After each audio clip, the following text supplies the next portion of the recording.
Hello, hello, hello. I'm here. I don't know if you're going to hear me well because I think I forgot my audio. So, this is so funny. From contractor to YouTuber. So, I just wanted to say thank you for the people that came here to our company to visit and to learn a little bit more on how we do what we do. Let me see. I'm going to do it here. How we do what we do.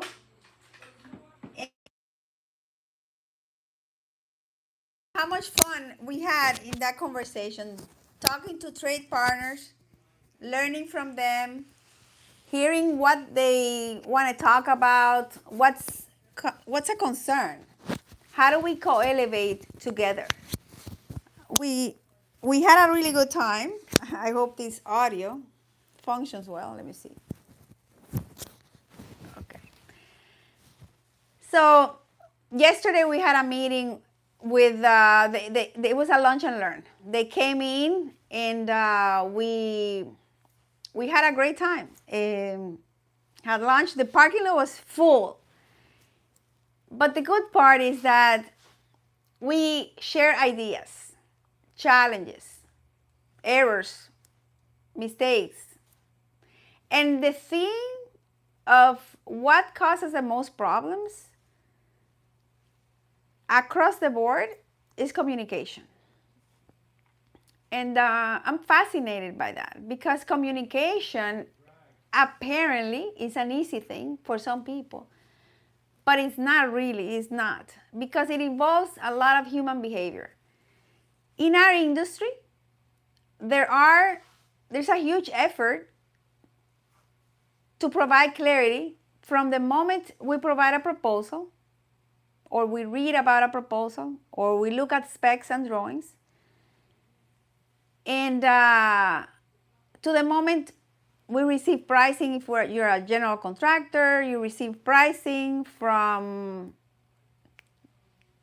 Bottom line is that communication, clarity, pays dividends. And many times we don't take the time to do it.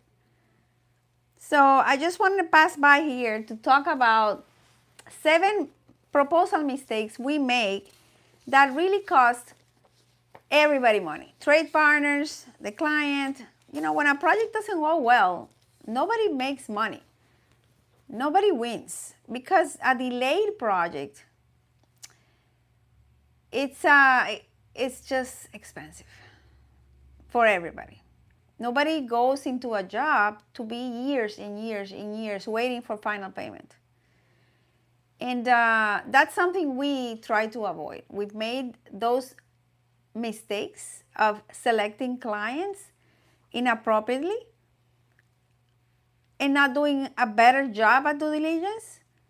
But here's mistake is a word that I don't really want to focus so much on because it really is a learning opportunity.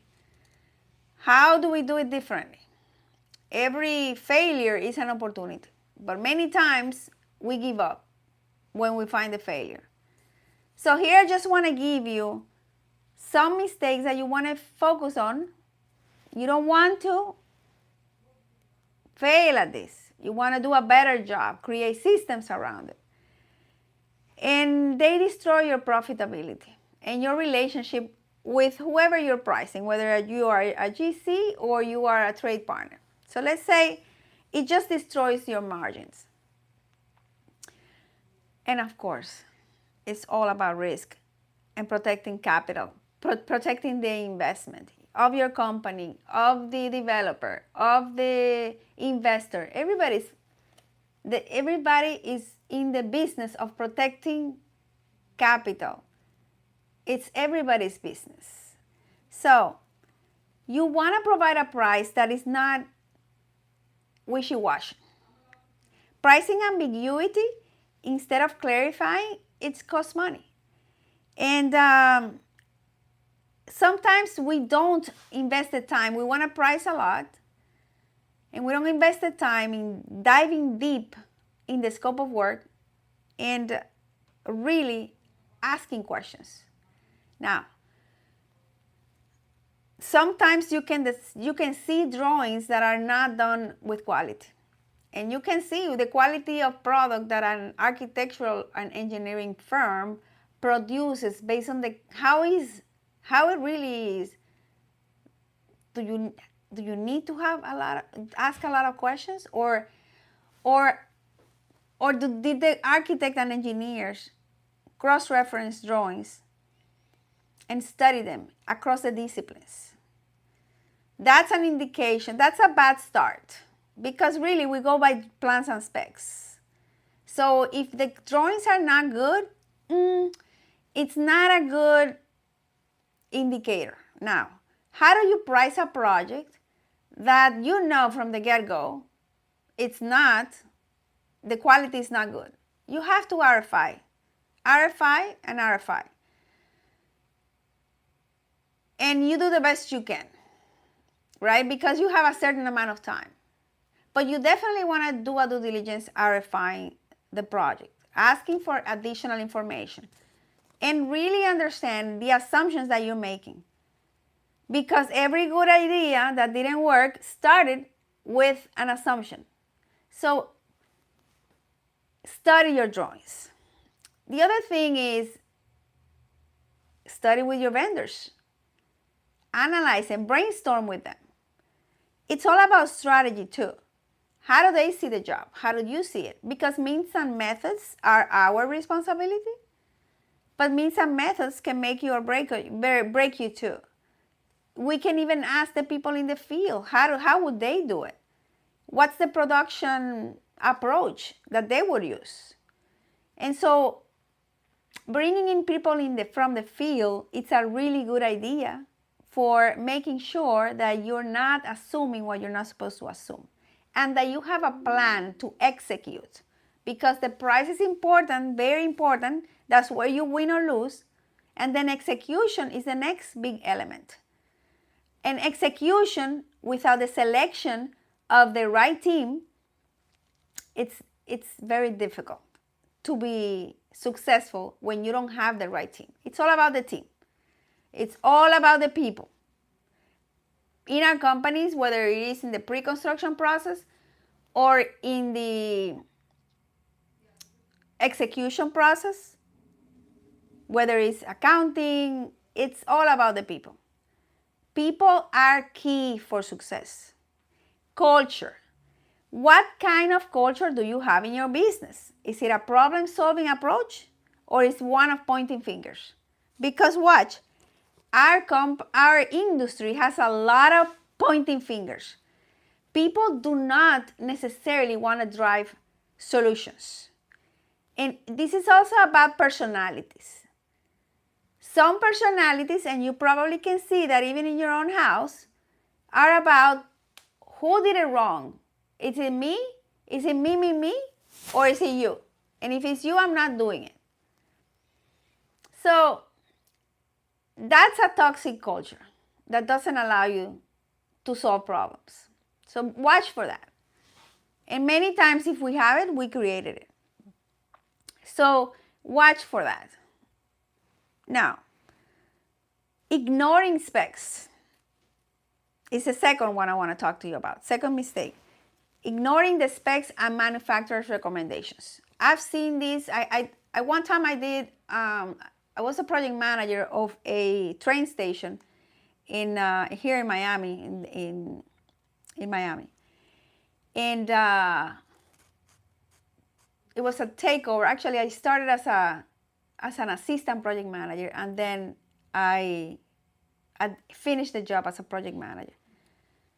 When the project was fairly completed, the superintendent was informed that the terrazzo on the floor of the station itself, the platform itself, was beautiful. It was installed, but the grout, the thing set that was used was the wrong one. It was not specified.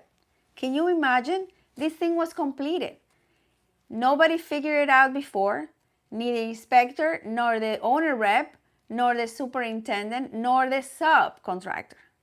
And it turns out to be that the sub bid the project with a substitution. And it was approved. But at the end, it caused a commotion because they said, yo, by the way, you need to replace this. So this caused a big deal because, look, if we go away from the specs without permission, it's a tremendous risk. It's a tremendous amount of risk. Even if you are allowed, in the end, it's definitely costing you money because it's costing you time. You're focusing your time and attention in documenting something that you didn't even have to do, or you could have done way earlier and planned about it. So when you're pricing your projects, check for substitutions and let the owner know ahead of time. Make sure it's approved equal and make sure it actually is.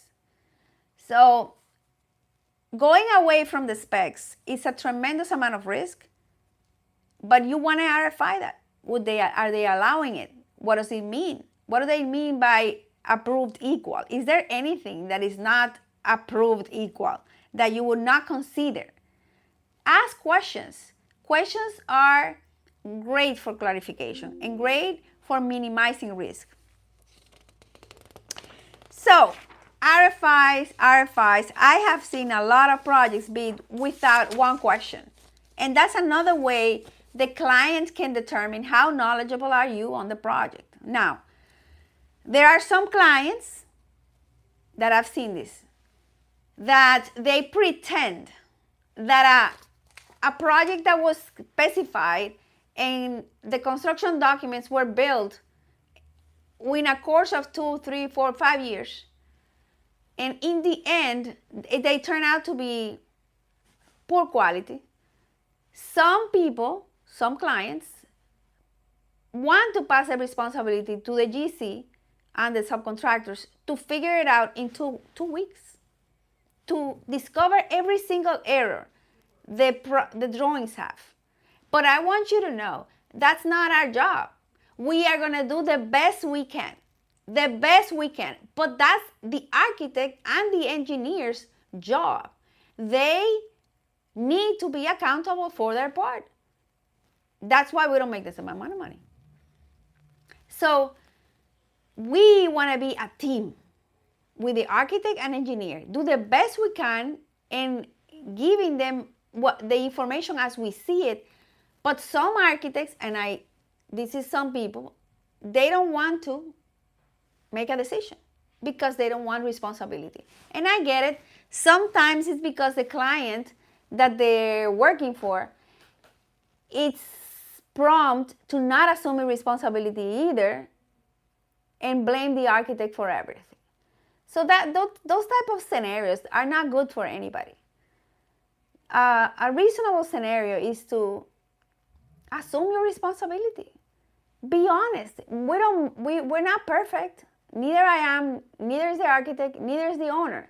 If everybody opens a dialogue with the understanding that we're here to finish the job on time and on budget, but the sooner we discuss challenges, the sooner we'll be able to solve them, identify a route to solve them the proper way. In a way, the client is favored because we want to make sure that we serve the client.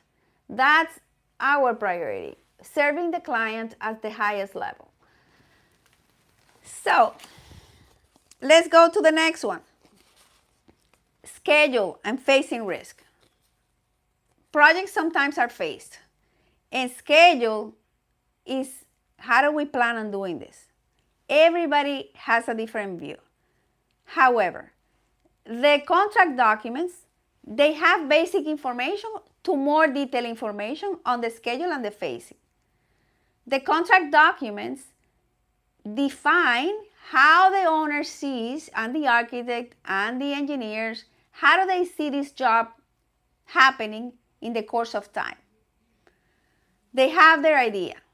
But that's also an opportunity when you're pricing the project to describe how you see it and have a dialogue or RFI. The more information, the more clarity you have, the more success your price is going to, successful your proposal is going to be, and the more successful you're going to have, when executing. Here's the thing. When you ask these smart questions, the client can tell how sophisticated you are. It's not about cutting corners.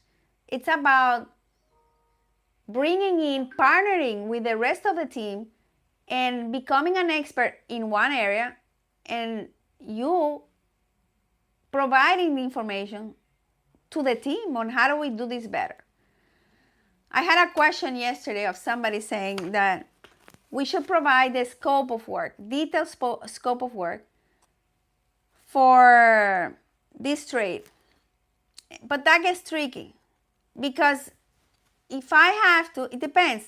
If you're doing an FDOT project, many times they have itemized units and quantities for you to price. It's very clear, very detailed.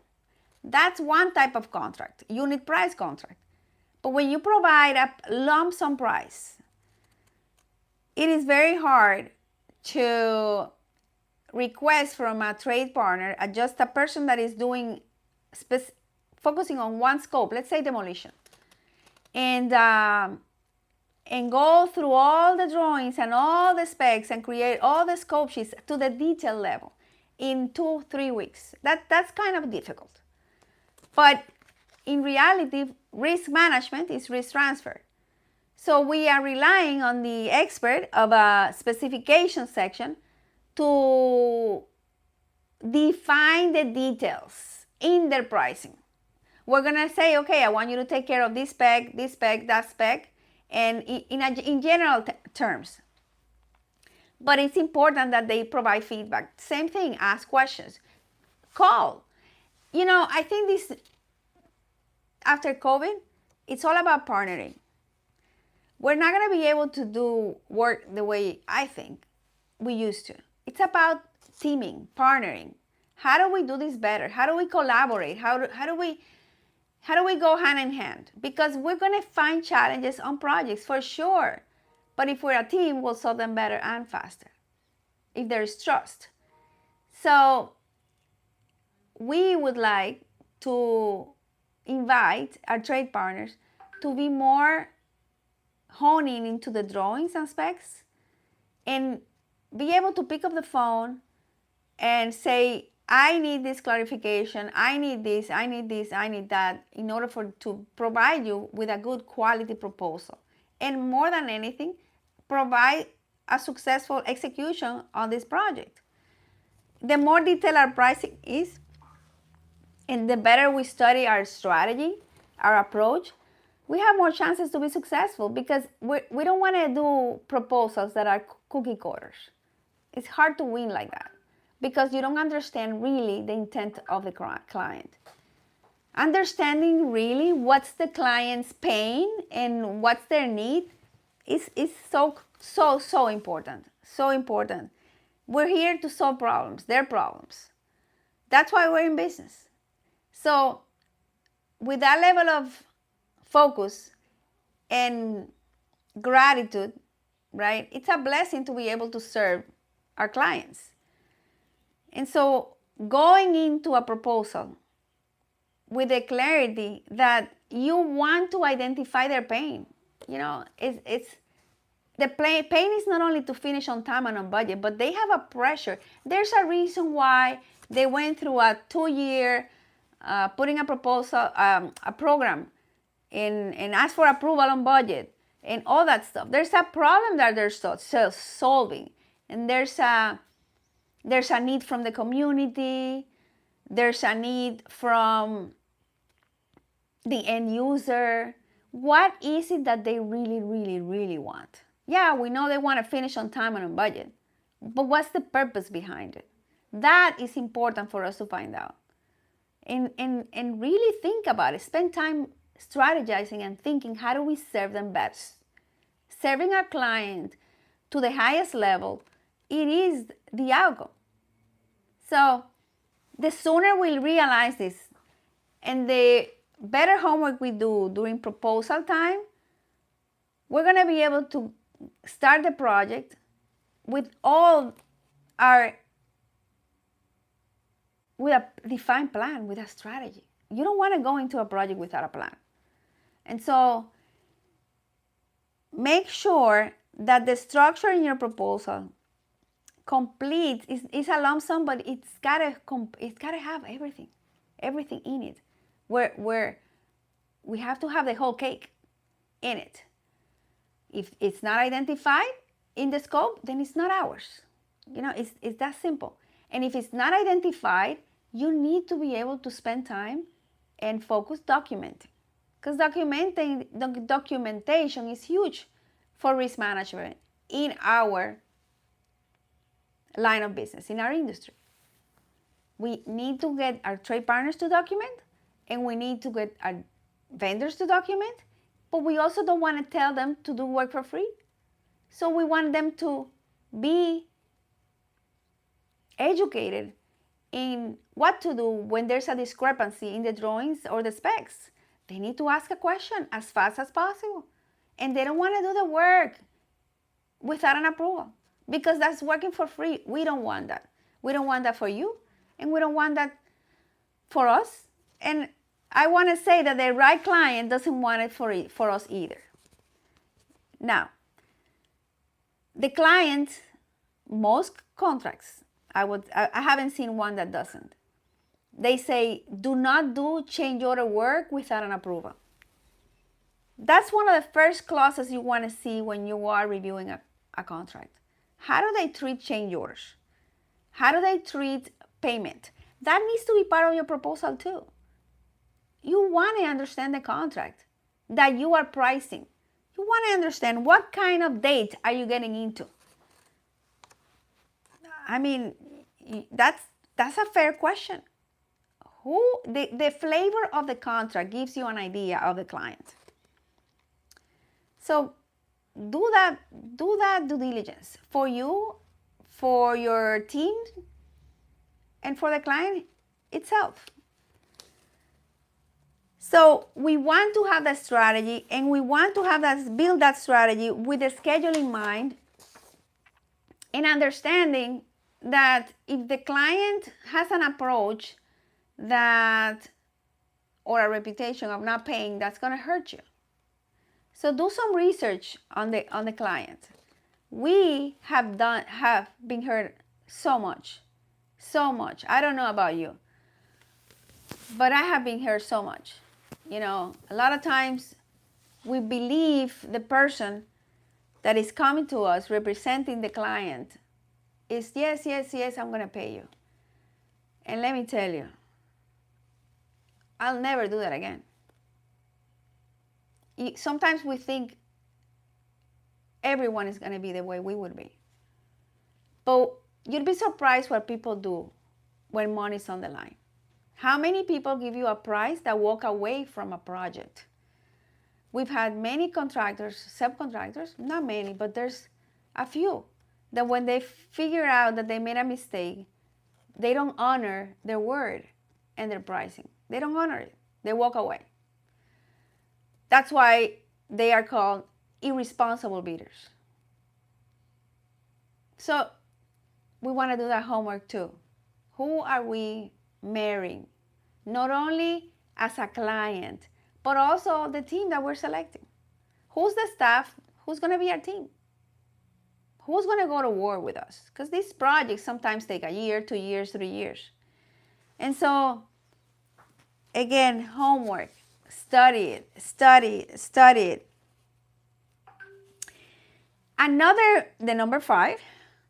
The number five mistake you don't want to overlook, because it's going to create issues too, especially with payments, is compliance.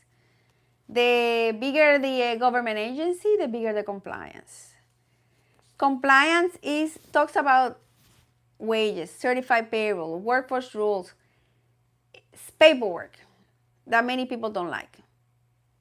But I am going to invite you not to be afraid of paperwork, because that's just a system that you put in place. And we've gotten so good at that. That will prevent you sometimes, most of the time, from getting paid. So if it's going to affect your cash flow, then you want to build a system around it. It's very, very important because it will destroy your margin. The longer it takes for you to bill, for you to pay your vendors, it's just going to crush the momentum. And then the other one is failing to plan and coordinate, which here communication, it's also a factor. It's a factor from day one. But it's also a factor because when you do not plan before an installation, during the installation, when you don't plan during the execution process, or before starting to execute, we know what planning is. It's just failing to plan, right? We're just inviting errors and mistakes. And a lot of times, the other day we did a training on delegation.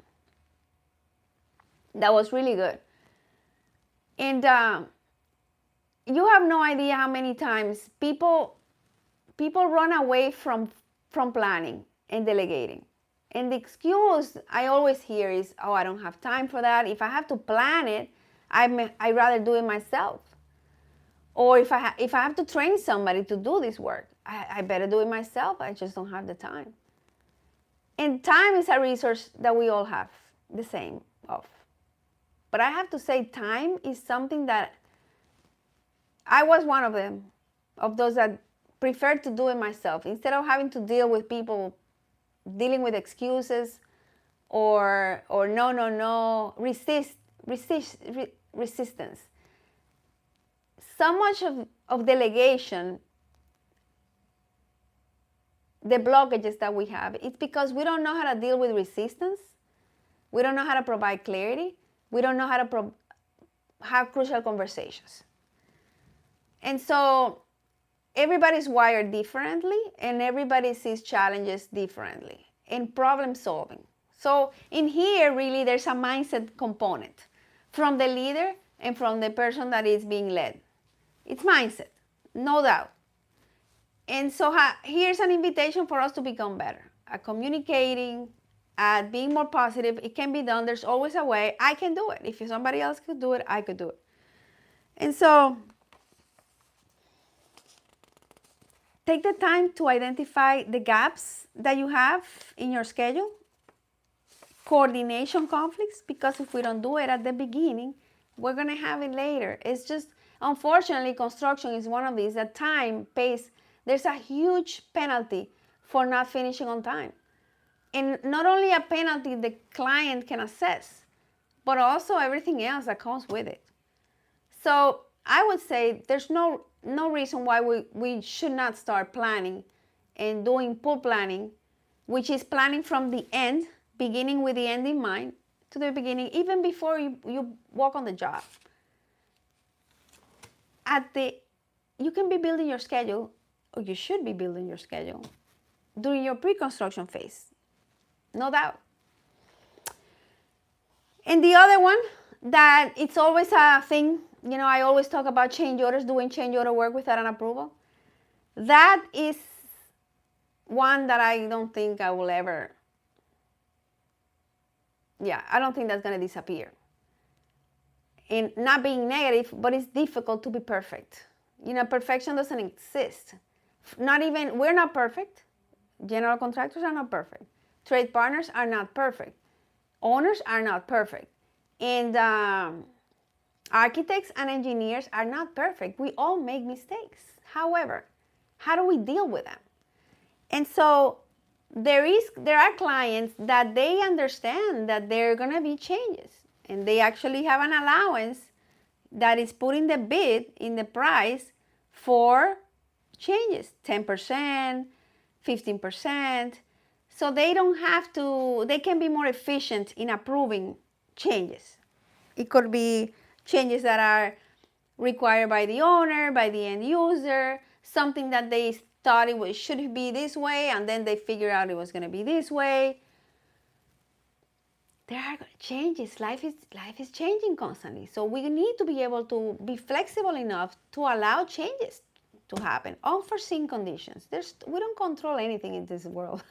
If we think we have control, but there's really not. But we have some control, or an illusion of control. So allowing ourselves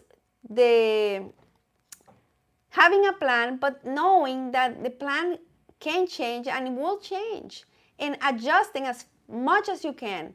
Once you know where you want to be, you're going to be able to be flexible and adapt, and the faster you do that, you're going to save money. So the problem happens when it takes forever to make a decision. Look, I've been on projects that the owner has taken 2 years to make a decision.